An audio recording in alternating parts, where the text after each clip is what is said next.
This portion is brought to you by Super B12 for your pigeon's conditioning and Canker Out for your pigeon's anti-canker.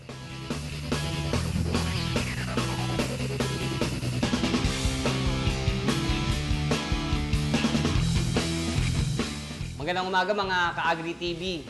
Ngayong araw na ito, panibagong tips na naman ang aking isi-share sa inyo at aking tuturo sa inyo kung paano ba tayo magse-select ng ating mga young bird na siyang ililipad natin sa taon-taon dito sa sports na ito. Dito lamang yan sa Agri TV Pigeon Talk.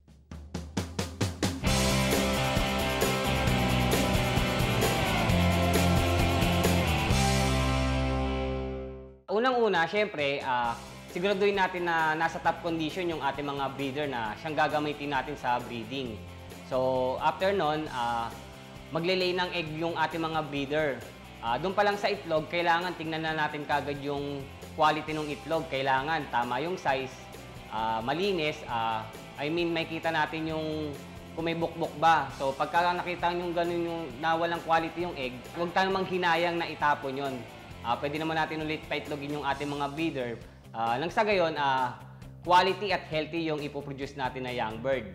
So, after 18 days, pagka nangitlog yung ating mga breeder, magpipisaan na yon, and then after 5 days, i-check natin yung navel or yung pusod ng ating mga inakay. So, kailangan maganda yung pusod, maganda yung size ng inakay. So, pag nakita natin na quality yung inakay, then right time, tsaka natin lalagyan ng singsing kung saan club man po tayo naglalaro. Habang sinusubuan yung ating mga inakay na mga breeder hanggang 1 month, yung araw-araw na paglaki ng ating mga young birds, oobserbahan po natin yung quality. So, doon natin titingnan yung kailangan maganda yung tubo ng balahibo nila, maganda yung size ng ating mga inakay habang lumalaki. So, pag nakitaan natin ng kahinaan, wag na po natin ipagpilitan pat ilaban para sa karera kasi tandaan natin, wag tayo maglalaban ng mga young birds na nanggaling sa sakit. So, yun nga, sinasabi ko sa inyo na lagi natin naobserbahan yung araw-araw na paglaki ng ating mga inakay. Kasi ang isang inakay na galing sa sakit, napakalesen na manalo dito sa sports na ito.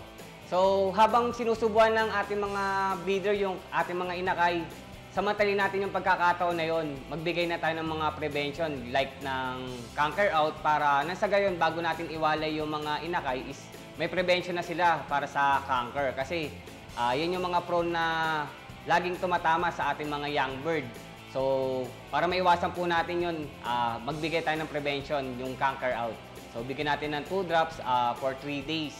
So, after nun, pag okay na, then right time bago natin iwalay sa mga breeder. Sana'y nakatulong ang tips ko sa inyo ngayong araw na ito. Hatid po yan ng Pantluch Enterprises. Mula Similya hanggang Karera, may laban ka. Jason Kaunan po para sa Pigeon Talk ng Agri TV. Hayop ang galing!